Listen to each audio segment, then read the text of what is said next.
Այսօրվա մեր խոսքը ծաղկազարդի կիրակին կսկսենք այսպիսի մի օրինակից։ Մի փոքրիկ տղա երեխա կար իր ծնողների հետ էր ապրում եւ յուրաքանչյուր կիրակի առավոտ արթնանում եւ եկեղեցի են գնում, որպեսզի իրենց պաշտամունքը բերելու։ Եկավ ծաղկազարդի կիրակին, նմանատիպ այսպիսի մի կիրակի եւ տղան, փոքրիկ տղան հիվանդացավ։ Եվ ստիպված մնաց տանը եւ մայրն էլ մնաց, որպեսզի հոգ տանի։ Հայրը գնաց եկեղեցի։ Եվ երբ հայրը տուն վերադարձավ եկեղեցուց, իր հետ բերեց, ինչպես արխիվում տեսնում եք, իր հետ բերեց արմավի ջուղերից մեկը, ծաղկազարդի Փամսանդեի որպես նշան։ Եվ փոքրիկ տղա երեխան ասեց, «Պա, էս ինչ ճյուղ է, էս ինչ արմավի ճյուղ է»։ Եվ հայրը ասեց, «Սիրելիս, Հիսուսը երբ ներս մտավ Երուսաղեմ, ժողովուրդը ամեն ոք Երուսաղեմում կամ մեծամասնություն, եթե ոչ ասենք ամեն ոք, մեծամասնությունը ինչ արեցին, ի փառաբանություն, ի հարգանք, ի մեծարանք Քրիստոսի մուտքը Երուսաղեմ տոնեցին իրենց հանդերձները նրա ոտքի տակ ինչ գցելով եւ արմավի շուղեր առնելով ու թափահարելով մեծարում ու կանչում էին թագավոր թագավորած։ Եվ տղա երեխեն լսելով կաչականչեց. «Օհ, նո, ախ, ինչպես, ընդամենը մեկ կիրակի բացակայեցի եւ Քրիստոսը եկեղեցի էր եկել»։ Փոքրիկ երեխայի մանկամիտ պատկերացման մեջ լեցուն ճշմարտություն կա ինձ ու քեզ համար այսօր։ Սրանից մի քանի շաբաթ առաջ մենք խոսում էինք այն հստակ ճշմարտության մասին, որ ամեն անգամ, երբ դու կիրակի օրը ներս ես մտնում Տիրոջը տանը մեջ, քո քույր ու եղբայրների հետ մեկտեղ եկած այդ քո օրը, որ Աստված պարգևել է, որ Աստծո օր է կոչվում, հարության զորության օրը, Տիրոջը պաշտամունք բերելով, դու Աստծո տրված Մովսեսի ձեռքով 10 պատվիրաներից հիշիր, 4-րդ պատվիրանը իրականացնում ես։ Սա հին ուխտից, նոր ուխտից օրինակ բերեմ։ Այս փոքրիկ տղայի օրինակն եմ ուզում վերհիշեցնել։ Ամեն կիրակի Աստծո պարգևն է, Աստծո շնորհքն է, որ Աստված պարգևել է մեզ եւ կենթանություն տվել եւ առողջություն, եւ մենք ընտրություն ունենք հավատքով, ոչ թե սովորությունով։ Ես քեզ եւ ինձ կքաջալերեմ, երբեք Աստծո տունը գալուց սովորությունով չգաս, հավատքով արիր, սպասումով արի, հույսով արի, որ ում հետ հանդիպում ունենաս, Տերերի Տեր ու փառավոր Քրիստոս Հիսուսի հետ։ Եթե ոչ, ցավով եմ ասում, իմ գալս կկորցնի իր ամբողջ արժեքավորումը։ Իսկ եթե սպասումով ես գալիս, ինչպես ես փոքրիկ տղան էր բացականչել,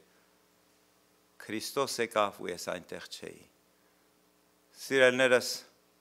սրտի ցավով եմ ուզում ասել, անցյալ շաբաթ, միգուցե ոչ բոլորդ, բայց մեծամասնություն լսեցիք այն տխուր իրավիճակի մասին, որ Նյու Յորքում տեղ ունեցավ։ Նման դեպքեր լեցուն է լինում։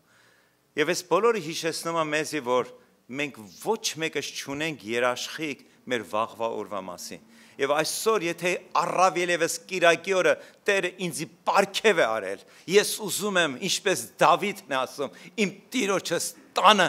մեջ լինեմ եւ իմ քույր ու եղբայրների հետ մի քիչ առաջ ինչ էինք անում, միանալով երկնքի հրեշտակների հետ փառաբանություն էինք բերում այդ միակ արժանավոր Քրիստոս Հիսուսի փառքին ու մեծարանքին։ Անցյալ շաբաթ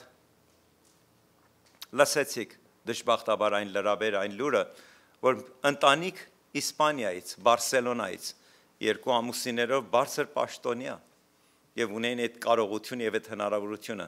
Նրանք գործով եւ նաեւ տեսությունով Նյու Յորքում էին։ Եվ ինչ արեցին։ Եվ վարձեցին ուղաթիր, որպեսզի ամբողջ Նյու Յորք քաղաքը ինչ անեն, վերից տեսնել։ Եվ ուղղաթիռը ընդամենը վեր էր բարձրացել այդ շենքերից մեկում, որտեղ որ բնականաբար ծնողներով ժողով էին ունեցել այստեղ մեծամեծների հետ, ինչ եղավ, վայր ընկավ։ Եվ մի վայրկյանում ողջ ընտանիքը, ամուսիններ եւ 3 երեխաներ, էլ չկան ու չեն լինելու։ Եվ սա հստակորեն մեկ բան է հիշեցնում, ինձ, չգիտեմ քեզ, ես չգիտեմ իմ վաղվա օրը, այսօր Տերը ինձի օր է պարգևել եւ առավել եւս օր իմ Տիրոջս օրը, ես ուզում եմ իմ Տիրոջս տանը մեջ լինեմ, ոչ միայն հին ուխտի համեմատ իմ 4-րդ պատվիրանը իրականացնելու, այլ նաեւ Քրիստոսի հետ դեմ առ դեմ հանդիպում ունենալու, որտեղ այդ հավատքով եմ ես եկել Տիրոջ տանը մեջ։ Եվ հույսով դու եւս իմ հավատքի հետ միանալով այդ սպասում ունենք։ Today is a Palm Sunday. Այսպիսի մի կիրակի էր, որ սանից 2000 տարի առաջ մի քիչ հետո Աստծո խոսքից կընթերցենք։ Զատկված տոներից 6 օր առաջ, այսինքն կիրակի, Քրիստոսը ներս էր մտնում Երուսաղեմ։ Նա բազում անգամներ էր եկել, շատ բազում չէ, որովհետև 4 ավետարանիչները, որ մանրամասը ընթերցում ես, այն 3 տարվա իր գործունեության ընթացքում նա շատ հազվադեպ եղավ Երուսաղեմ քաղաքում, եղավ, այցելեց, բայց նա հաճախ չէր մնում, դուրս էր գալիս։ Անց էր կասում մի ընթացք Բեթանիա, Ղազարոսի, Մարիամի, Մարթայի եւ մյուս իր հոգեվոր քույր եղբայրների հետ եւ գնում էր դեպի Գալիլեայի երկրամասը, իհարկե միջանկյալում հանդիպելով, հրաշքներ իրականացնելով, ողորմություններ անելով, բժշկություններ իրագործելով։ Բայց նա գիտեր եւ երկնքի ողջ թագավորությունը հրեշտակները գիտեին, որ նա վերջին անգամ է Երուսաղեմ մտնում։ Եվ նա վերջի Երուսաղեմի մուտքը առանձնանում է ողջ քրիստոնյա աշխարհի համար, որ կոչվում է Ծաղկազարդի կիրակի, Palm Sunday։ Եվ երբ նա ներս էր մտնում Էշի ավանակին հեծած, որտեղ ոչ միտեղ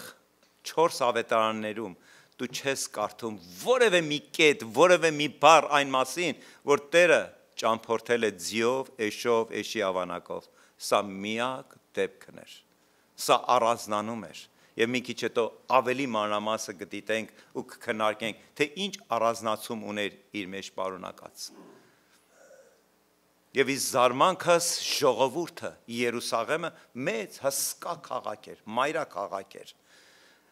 Մոտարապես այդպես հաշվարկով ասում են 1 միլիոն բնակչություն էր հասնում։ Եվ ժողովրդի մեծամասնություն ինչ եղավ։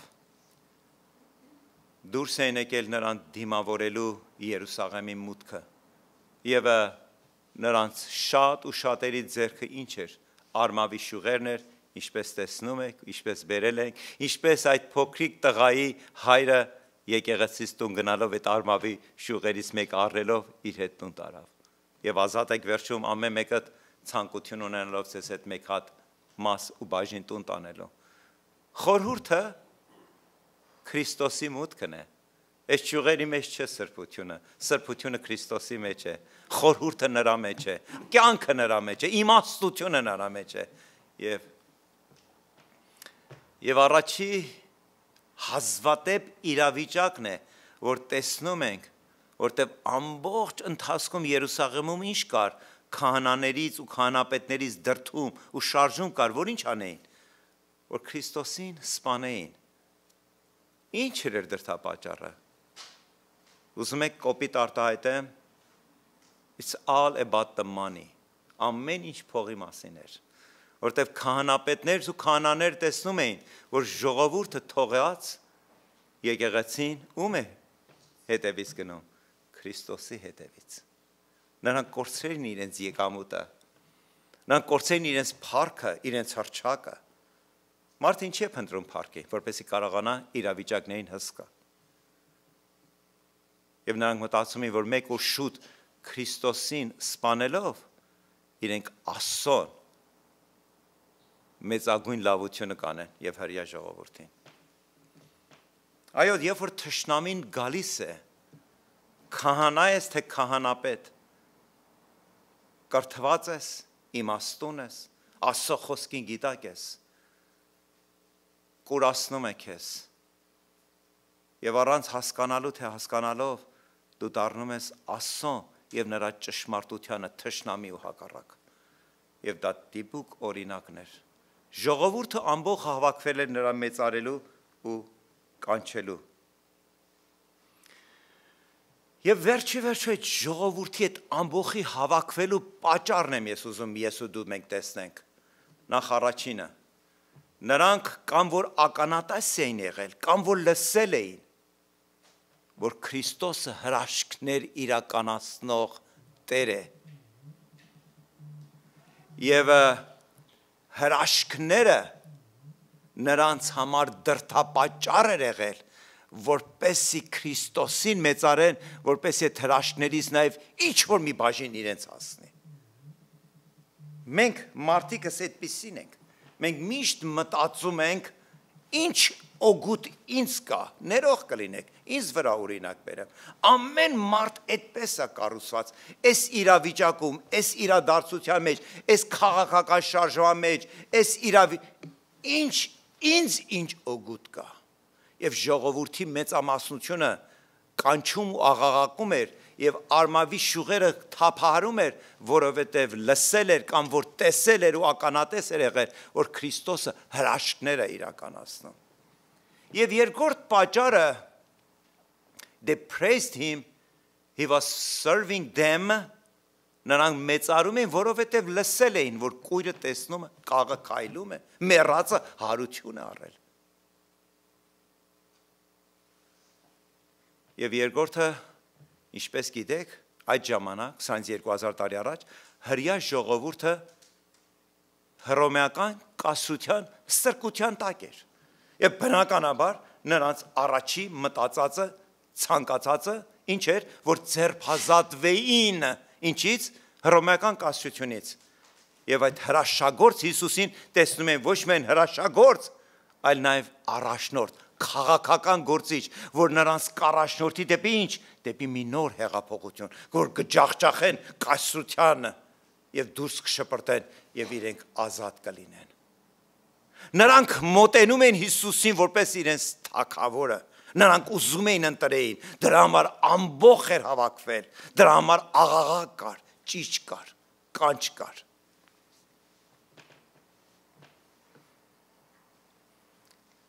Եվ սրտի ցավով այդ նույն ամբողը ընդամենը մի քանի օր հետո մեկ ուրիշ աղաղակ ու ձայն էր բարձրացնում, խաչը հանի այդ նույն իրենց հրաշագործին, այդ նույն իրենց ընտրյալ թագավորին,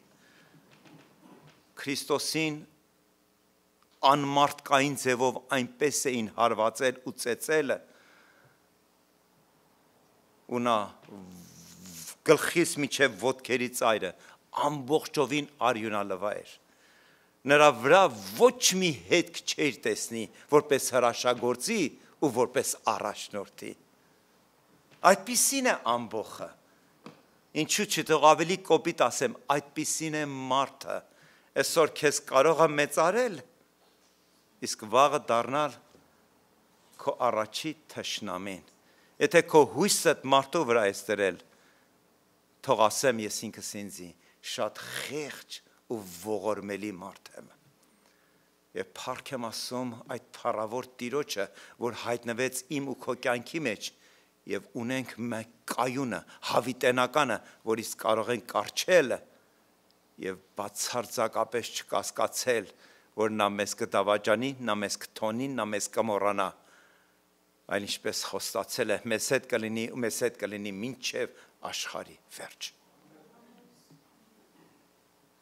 Այդպիսին էր այդ ամբողը հավաքված։ Ընդամենը 4 օր, 5-րդ օրը նրան ծեծեցին և աղաղակեցին ու կանչեցին խաչը։ Նրանք վայրկյանների ու րոպեների օրվա ընթացքում ինչ արեցին, իրենց ամբողջ միտքը փոխեցին։ Նրան, որ մեծարում էին ծաղկազարդի կիրակին, հիմա աղաղակում էին խաչը հանել։ Զարմացնում եք ձեզ։ Մի հատ դուրս նայեք ժողովրդին ամբողջին։ Այս վերջի մի քանի ամիսների ընթացքում ամբողջովին բացահայտվել է, թե վերջի 4 տարիների ընթացքում ինչ կարգի գողություն ու ավազակություն է եղել այս երկրում։ Ու բացահայտողներին ինչ են ասում։ Ասում են շնորհակալ ենք, որ մեզ համար բացահայտեցիր, թե մեր սեփական վճարված турքերի գումարները ինչպես են մսխել վերջի 4 տարիների ընթացքում։ Ոչ, դուրս են եկել բողոքի։ Դրանք անհատ չեն,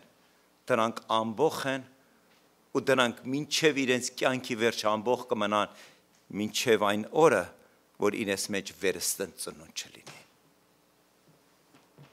Գնահատիր քո արժեքավորումը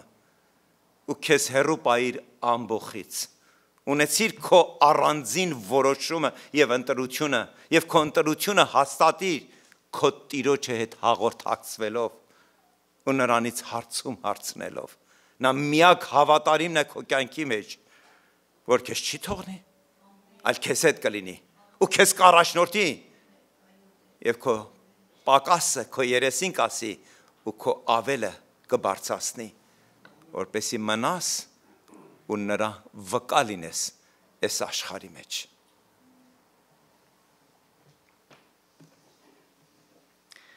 Ինչպես մի քիչ առաջ ասինք, ժողովուրդը աղաղակում էր, արմավի ճյուղեր էր թափարում, հանդերձները իրենց շորի վերին հագուստները հանում ու շպրտում էին ինչ, նրա ոտքերի տակ։ Գիտեք ինչի, որտեվ Քրիստոսից ինչ էին պահանջում, հրաշք եւ ոչ թե փրկություն։ Եվ այսօր ես ուզում եմ հարց հարցնել ինձ եւ քեզ։ Մենք Քրիստոսին հետապնդում ենք, մենք Քրիստոսին հետևում ենք, մենք Քրիստոսին հավատում ենք, մենք Քրիստոսին երգում ենք, աղոթում ենք, մենք Քրիստոսից ինչ ենք պահանջում։ Մեր սպասումը Քրիստոսից ինչ է, հրաշագործ, թե փրկիչ։ Երբևիցե մտածել եք, որ նրա բոլոր հրաշքները, որ իրականացավ եւ իրականանում է դեռ, այսօր քրիստոնյա եկեղեցիներում հրաշքներ իրական Հիսուս Քրիստոսի անունով։ Երբևիցե մտածել եք Ղազարոսը 4 օրվա մեռածը, որը հարություն տվեց ու գերեզմանից դուրս կանչեց։ Նա չմնաց։ Եկավ օրը ու նա մեռավ ու միացավ բոլոր մեռյալներին։ Հրաշքները մեռնում են, փրկությունն է, որ հավիտենական է։ Եվ քո ընտրությունը ի՞նչն է, ժամանակավորը, այս կյանքի համար, թե հավիտենականության համար։ Այդ ամբողը Քրիստոսին մեծարում էր նրա հրաշագործության համար։ Նրանց համար չէր բացված փրկությունը։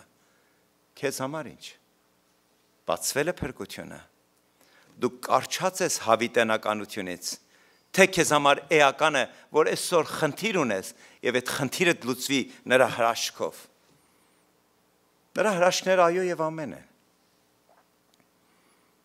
Բայց մենք պետք է զգուշանանք, որ նրա հրաշքները մեզ համար չծածկվի ամենաիրականը, ամենակարևորը, կյանքից ավելի թանկը, ինչ է, որ նա եկավ ինձ ու քեզ փրկելու համար, հավիտենական դժոխքից ազատագրելու համար։ Եվ դա ոչ մեկը չի կարող քեզանից վերցնի, դա քո եւ քո Աստծո մեջ է։ Եվ դա մի բան է, որ դու ապրես թե մեռնես, դա հավիտյան քեզ հետ է։ Եթե փրկված ես, հավիտենականությամբ այդ փրկությունը ժառանգում ես։ Իսկ եթե քո ամբողջ ուշադրությունը հրաշքներն էր, դու առար հրաշքներ, բայց այդպես էլ քեզ համար ինչ եղավ։ Փակ մնաց։ Ինչը ամենաթանկը, որ նա իր մահով ինձ փրկություն բերավ։ Եվ այդ փրկությունը իր կյանքի գնով գնեց ինձ համար։ Բիլի Գրահամը մի առիթով շատ տխուր, բայց շատ իրական փաստի մասին է խոսել։ Շատ քիչ է խոսում այդ մասին, որտեղ շատ ու ցավալի ու վիրավորական է իմ եւ մեր նմանատիպ եկեղեցիների համար։ Եվ նրա խոսքը այսպեսին է. մեր մեծագույն միսիոներական գործը ոչ թե Աֆրիկայում կամ Բրազիլիայում, այլ մեր բողոքական եկեղեցիներում է։ Նա ուրիշ եկեղեցիներ մատնացուց չի անում։ Ասում եմ, մեր եկեղեցիներում մեր մեծագույն միսիոներական գործը կա, որ մենք աշկաթող ենք անում։ Եվ ասում եմ, գիտեք ինչու համար։ Որովհետև ասում եմ, մենք եկեղեցիներում ենք սովորում ենք ինչպես նստել, ինչպես աղոթել, ինչպես երգել, ինչպես կանչել, ինչպես մեզ ձևացնել որպես քրիստոնյայի, բայց դժբախտաբար այդպես էլ մենք կորցնում ենք ամենաթանկը, ամենաարժեքավորը նրա հետ կենդանի հաղորդակցությունը։ Մենք սրտի ցավով սկսում ենք լավ, ինչպես հայտնության գրքի մեջ էր ասում, հետո մեր ընթացքը գիտեք ինչ է դառնում։ Համարյա թե շատ չփոխվելով Փարիսիցու վարքագծից։ Մենք հպարտանում ենք, որ 10-րդ ենք տալիս, որ մենք ուղիղ ենք, ճիշտ ենք, բարոյական ենք, մենք գալիս ենք եկեղեցի, աղոթք ենք անում, երգում ենք։ Փարիսիցին նույն բաներն էր անում։ Եվ Բիլի Գրահամ ասում էր, դա մեր մեծագույն գործունեությունն է։ Գիտեք, մենք եկեղեցում սովորում ենք, ես Տիրոջ աղոթում եմ, Տեր ինձի առողջություն տուր, Տերը հրաշք է իրականացնում, Տեր ինձի դրամ տուր, Տեր ինձի լավ աշխատանք է տալիս, Տեր իմ կնոջս խոնարհեցրու։ Հրաշքների մեջ հաճախ մենք մեր չենք տեսնում, մեր եսն ենք տեսնում։ Տիրոջս կնոջս խոնարհեցրու, երեխեքիս հնազանդ արա, որ ես լավ ու հանգիստ ու խաղաղ ու տռուս կյանք ունենամ։ Դրանք հրաշքներ են։ Եվ Հիսուսի անունով իրականանում է։ Բայց մենք կորցնում ենք ամենամեծագույնը, նրա հետ կենդանի հաղորդակցությունը։ Եվ Աստծո խոսքը ասեց, եթե ինձ ունես, կյանք ունես։ Եթե ինձ քո մեջ չունես, ինչ էլ որ ունես, ոչինչ է։ Ուստի մեր եղբայր Բիլի Գրահամը ասում էր, մեր ապաշխարությունը, մեր միսիոներական գործը սկսում է այս երկրից, բողոքական, վերստին ծնված եկեղեցիներից, որ մենք սովորենք, որ մեզ համար ամենաթանկը ու արժեքավորը մեր կենդանի հաղորդակցությունը նրա հետ։ Եթե ոչ կխաբվես, եթե մեջ անընդհատ քո մեջ տալ ու առնելիք կլինի, Տեր, հրաշքների Աստված, կողքիս քույրը ու կողքիս եղբայրը, ինձնից շատ ավելի հաջողակ է, ոչ մի նեղությունը, դժվարություն ես չեմ տեսնում իր կյանքի մեջ։ Մենք քեզ նույն ձևով չենք պաշտում, հələ նույնիսկ ես ավելի եմ պաշտում։ Նա մեկ-մեկ բացակամ է, ես չեմ էլ բացակամ։ Նա մեկ-մեկ կարճ աղաթում, ես երկար եմ աղաթում։ Նա կարճ է երգում, նա ընդհանրապես չի, ես բոլոր երգերը երգում եմ։ Ու կորցնում ենք ամենակարևոր ու էականը։ Տեր, ես քեզ հետ կենդանի հաղորդակցություն ունեմ, եւ նա ներս էր մտնում Երուսաղեմ, նա ներս էր մտնում իմ սրտի մեջ, թե իմ կյանքի առօրյայի, իմ իրավիճակների, իմ դրամական, իմ ընտանիքիս հարցերը կարգավորելու։ Այդ ամբողջը հավաքվել էր Քրիստոսից իրենց հարցերի կարգավորումն էր սպասում, ոչ թե իրենց վերստին ծնունդը, նրա հետ կենդանի հաղորդակցությունը։ Եվ մի զարմացեք, որ 4 օր հետո նրանք այդ նույն ժողովուրդը աղաղակեցին, խաչ հանիր, մեր մեջից հանիր, նա մեզ պետք չի։ Քրիստոսի հետ կենդանի հաղորդակցություն չունեցող մարդը նա անընդհատ երկմտանքի մեջ է եւ մի քիչ հետո կհամոզես իմ ասածից մեջ։ Հովանու ավետարան 13-րդ գլխի առաջի համարում հետևյալ են կարդում. իսկ Հիսուս Զատկից 6 օր առաջ եկավ Բեթանիա։ Զատիկ ուրբաթ օր 6 օր որ հետ գնաց ուղիղ կիրակի օրն է։ Այսպիսի մի կիրակի օր նա եկավ Բեթանիա, որպեսզի հետո ներս մտնի դեպի Երուսաղեմ։ Ուր ապրում էր ով? Ղազարոսը, որին մեռելներից վեր էր կացրել։ Նա մինչև Երուսաղեմ մտնելը Բեթանիա կանգ առավ։ Եվ 9-րդ համարում նույն գլխի 12-րդ գլխի 9-րդ համարում մենք հետևյալն ենք կարդում։ Երբ հրյաներից բազում ժողովուրդ իմացավ, որ նա այնտեղ է, եկավ ոչ միայն, ուշադիր լսում եք, ուշադիր հետևում եք, ոչ միայն Հիսուսի պատճառով, այլ որպեսի տեսնի նայվումին, Ղազարոսին, ինչը տեսնի, Հիսուսի հրաշագործությունը, ոչ թե փրկությունը։ Նրանք այնտեղ են եկել ոչ թե որ ընդունեն Քրիստոսին որպես փրկիչ, նրանք եկել են որպեսի Ղազարոսին հրաշք արեցիր, նրան մեռելներից հարությունացել, մի հատ փշանք էլ մեզի բաժին արա։ Գլուխ սացամ, ոտք սացամ, փողի պակասություն ունեմ, ընտանիքի դժվարություն ունեմ, երեխեքի դժվարություն ունեմ, եւ այլն եւ այլն։ Աստծո խոսքի ոչ մի բառը ավելցուկ չի գրված, թող Տերը ինձ ների մարտահայտյանս համար։ Ամեն բառի մեջ խորհուրդ կա եւ իմացություն։ Եվ Իսուր չէ, որ Հովանես առաքյալը հատուկ ձևով շեշտում է այդ գաղափարը, ոչ միայն Հիսուսի պատճառով, այլ որպեսի տեսնի նաև Ղազարոսին, որին մեռնելից վարություն էր տվել։ Սա ընթերցում է, որ գլուխը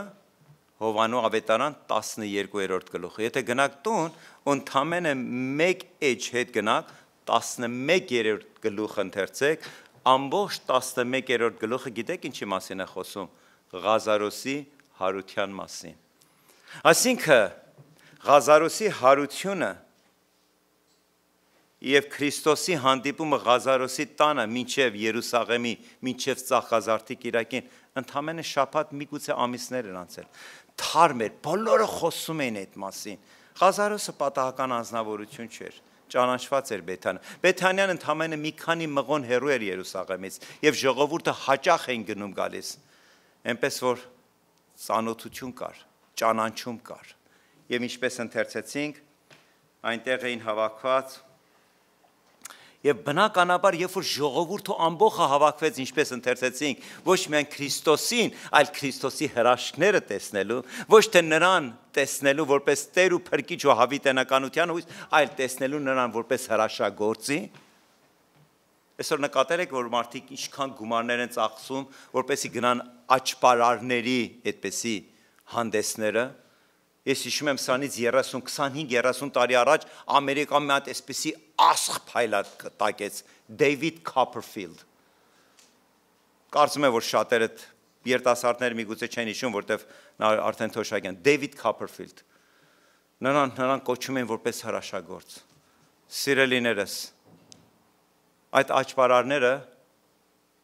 թող կոպիտ չնչվի ձեզ համար, սուտ խաբեբաներ են։ Նրանք մտածում են, թե ինչպես կարող են ինձ ու քեզ ու հանդեսատեսին խաբել եւ ինչ կոչում ստանալ հրաշագործի։ Այս վերջերում լեցուն վիդեոներ կա, թե բացահայտում է, թե այդ աճպարարների ամբողջ խաբեությունը ինչպես է կառուցված։ Մարդիկ փնտրում են հրաշքներ, հրաշագործի, բայց հատուկենտն է, որ Քրիստոսի հետևից է գնում, որտեղ նրան ճանաչել է ու զատել է ու գտել է, ու փնտրել է, ու հաստատել է, որ նա իր Փրկիչն է եւ հավիտենական խոստում ունի այդ Քրիստոսից։ Եվ մի հարցում է, որ ամեն օր պետք է քեզ հասնես ինքդ քեզ։ Եվ ասում է 13-րդ համարում արմավների ճյուղեր վերցրեցին այդ ժողովուրդը, որ հավաքվել էին, եւ Հիսուսին ընթառաջ ելավ։ Աղաղակում էին ու ասում. Ովսաննա, օրհնյալ լինես դու, որ գալիս ես Տիրոջ անունով, ով թագավորը Իսրայելի։ Հաստանում եք, հրյաների այդ գաղափարախոսության մեջ այնպես էր հաստատված, որ ինչպես հազարամյակներ առաջ Աստված Մովսեսին օգտագործեց նրան ձերբազատելու Եգիպտոսի ստրկությունից, ահա եկել է օրը, որ նաև Աստված Հիսուսին ով ուզում լինի այս հրաշագործին կօգտագործի, որպեսզի մեզ ձերբազատվի ինչից հռոմեական կայսրությունից։ Նրանց համար չէր բացված ու մինչև այսօրվա օրը հրյաների 95%-ը այդ նույն խաբեության մեջ են։ Նրանք չեն ընդունում, որ Հիսուս եկել է, նրանք սպասում են այդ Հիսուսին։ Բայց այս անգամ Հիսուսը չէր եկել հրյա ժողովրդի հետ։ Նա եկել էր ողջ աշխարհի մարդկության համար։ Նա եկել էր ինձ ու քեզ հեթանոսներից փրկելու։ Եվ մենք վկա ենք այսօր այս աշխարհի մեջ, որ ողջ մարդկության, ողջ աշխարհի համար էր եկել։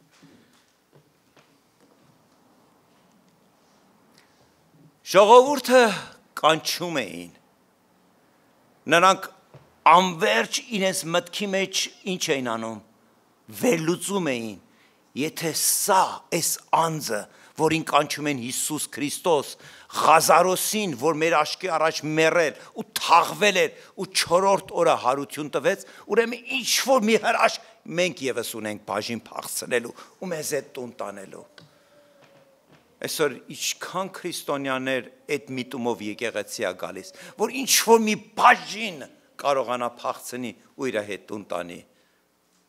մոռանալով, որ Հիսուսին թողավ եկեղեցու, ինքը հրաշքն է տանում, իսկ Հիսուսը մնացել է եկեղեցի։ Երանել է այն մարդը, որ Հիսուսին տանի, թող հրաշքը հետո իրականանա։ Ամեն օր մեր կյանքում հրաշքը, գիտեք ինչի, որտեղ այդ փառավորածը մեր կյանքի Տերն է։ Եթե նա կա, հրաշքներ իրականանում են։ Եթե նրա չկա, նրա փրկությունը հրաշքները կորցնում է իր արժեքը։ Այնտեղ հավաքված ժողովուրդը կանչում էին Հոզանա, հայերենով թարգմանում է Օվսանա, իսկ եբրայերեն Յաշաննա, որը բառացիորեն Յաշանա կամ Հոզանա կամ Օվսանա ինչ է կոչվում, Save us now, հենց հիմի մեզ փրկիր, հենց հիմի ելի ու թագավորի մեզ վրա եւ մեզ ձերբազատի ինչից, հռոմեական կայսրությունից։ Նրանք հենց այս հիմա էին ուզում, հենց այս պահին էին ուզում։ Եվ ինչքան նմանատիպ մարդիկ այսօր մեր կյանքում եկան ու գնացին։ Նրանք եկան, որ հրաշք առնեին, ոմանք առան ու գնացին, ոմանք էլ չառան ու էլի գնացին։ Նրանք այդ պահին էին ուզում։ Նրանք Քրիստոսին այդ վարկյանի, այդ օրի, այդ պահի, այդ առիթի համար էին ուզում։ Նրանք Քրիստոսին հավիտենականության համար չէին ուզում։ Ես ու դու ինչ։ Ամեն մեկիս կյանքում նեղություն կա։ Ամեն մեկս սպասումներ ունենք հրաշքների։ Բայց սա է մեր ամբողջ կյանքի հոգևոր նպատակը, հրաշքներ ու հրաշքներ ու հրաշքներ ու հրաշքներ։ Թե մեզ համար բացվել է նրա փրկիչ լինելը։ Նա եկել է, որ ինձ հետ լինի, ոչ թե այսօր ու վաղը ու մինչև իմ կյանքի վերջը, այլ մի ամբողջ հավիտենականություն ինձ ու իմ տունս փրկելու համար։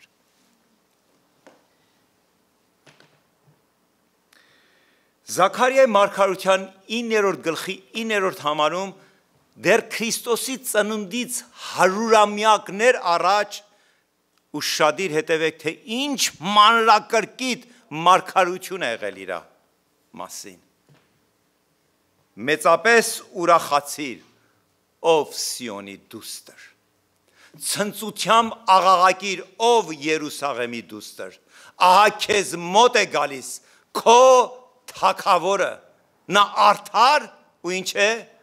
ու փրկագործ է, հրաշագործ չէ, փրկագործ է։ Նա գալիս է փրկելու համար, հրաշքները շարունակություն ունեն։ Եթե ես կորցրեցի փրկությունը, հրաշքները մնալու է ինձ հետ ու թաղվելու է հողի հետ միասին, իսկ կկորցնեմ ամենաթանկարժեքը, ամբողջ հավիտենականությունը, որ կոչվում է փրկություն։ Նա գալիս է արդար ու փրկագործ եւ հեզ եւ էշի վրա հեծած, էշի ձաքի ավանակի վրա։ Սա դեռ Հիսուսի ծնունդից 100-ամյակներ առաջ։ Այսպիսի ճշգրտություն կա այս աշխարհի վրա, որ 100-ամյակներ առաջ այս մարդը, մարգարե մարդը, Զաքարիան, աղոթքի, քայլելուց, Աստծոս պատգամ է առնում ու գրի է առնում եւ ժառանգություն տանում։ Եվ անցնում են 100-ամյակներ եւ Ղուկասի ավետարանի 19-րդ գլխի 33 եւ 34-րդ համարներում այսպես են կարդում. Մինչ աշակերտները, որ Հիսուսի կողմից ուղարկված էին, որպեսզի այդ էշի ու էշի ավանակ առնելու ու իրենց տիրոջ մոտ տանելու, մինչ նրանք ավանակն էին արձակում, նրա տերերը, մի քիչ առաջ ինչ ասի, Աստվածաշնչի մեջ ոչ մի բան պատահական չի գրած։ Այսինքն այդ էշի ու այդ էշի ավանակը մի տեր չուներ, տերեր ունեին։ Սրանից 2000 տարի առաջ իհարկե էշի երբեք ձի չի կարող լինել, բայց մի հատ հասարակ,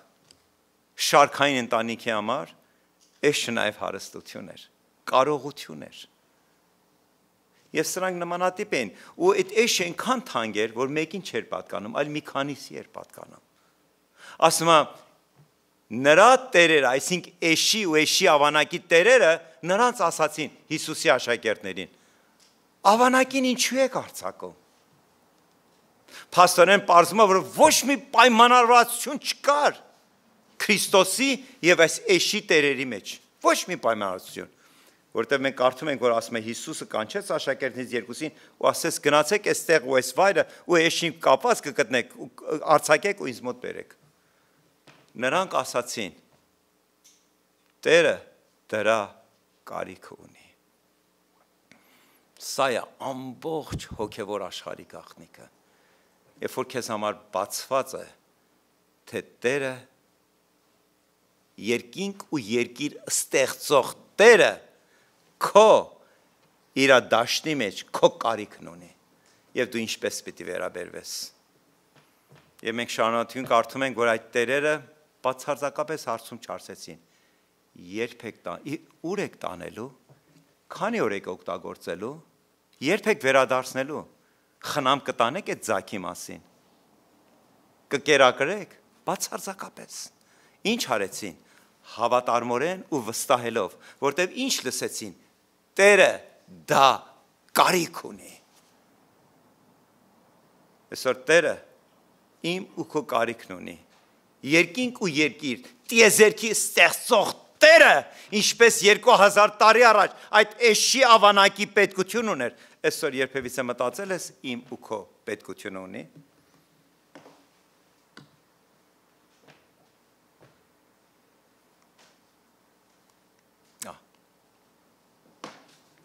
Այսօր հոգևոր աշխարհի մեջ ես ու դու հոգևորներս հույսով որ բացվել է մեզ համար այն պարզ ճշմարտությունը, որ այն ամեն ինչ որ ունենք, սկսած մեր տնից, մեր երեխան, մեր կինը, մեր ամուսինը, մեր աշխատանքը, մեր դիրքը, position-ը, մեր գումարը, մեր վաստակը, մեր կրթությունը, ամեն ինչ որ ունենք, ում է պատկանում։ Քրիստոս Հիսուսին։ Մեզ ինչ արել։ Մեզ շնորհ է արել։ Եթե այդ գաղտնիքը քեզ համար բացվել է, դու ազատված ես, դու երջանիկ ես, դու Աստծո հետ ուղիղ կապի մեջ ես։ Եվ թշնամին ահավոր ձևով օգտագործում է սա, որպես զենք ու միջոց։ Everything, our time, our talents, our resources, they have been entrusted to us. Նա այդ ամբողջը մեզ տվել է, վստահելով մեզի, որ երբ որ պետք ունի, սարոք քո ժամը, քո դրամը, քո տաղանդը, քո վիճակը,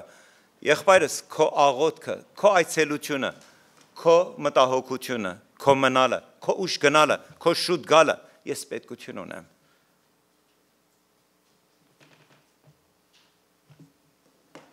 Եվ գիտեք արդյունքը ինչ է լինում։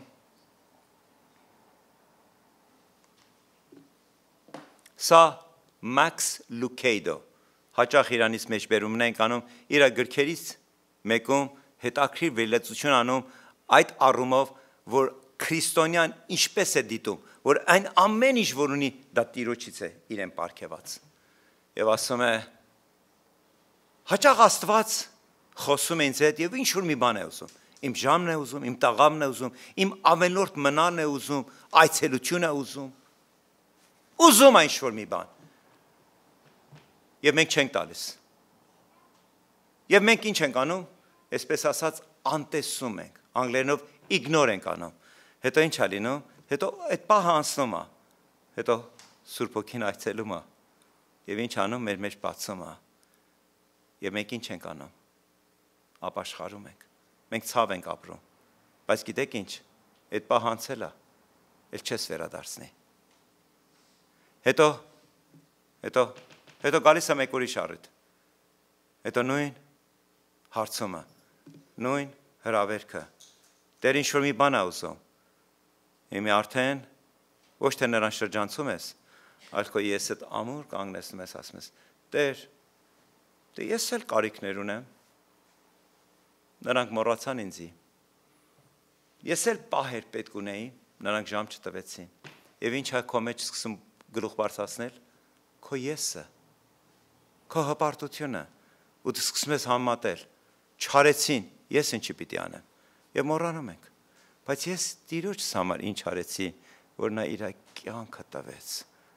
ու մինչև վերջ տվեց։ Եվ շատ հետարքիր ձևով Մաքս Լուգեյդոն շարունակում է իր վերլուծությունը։ Այդ էշի ավանակը տերերին պետք էր, բայց միաժամանակ նաև ում էր պետք Տիրոջը, Հիսուս Քրիստոսին։ Ու երբ տերերը համաձայնվեցին, որ էշին ու ավանակին հանձնեն միայն մի խոսքի մար, Տերը պետք ունի։ Գիտեք ինչ իրականացավ այդ էշի ու այդ էշի ավանակի միջոցով։ Զաքարիայի մարգարության ամենայն մանրամասնությունը։ Այսօր ամբողջ աշխարհում դրա մասին է քարոզվում։ Այդ տերերի անունները չգիտենք, բայց այդ տերերի հավատարմությունը երկնքում բացահայտ է։ Եթե չտային, մեկ ուրիշը կլիներ, բայց այդ մարգարությունը պետք է իրականանար, որտեղ Աստված էր խոսել եւ ոչ թե մարդը։ Զաքարիան չէր խոսել, Զաքարիան մարգարացել էր Աստծո խոսքը բերելով։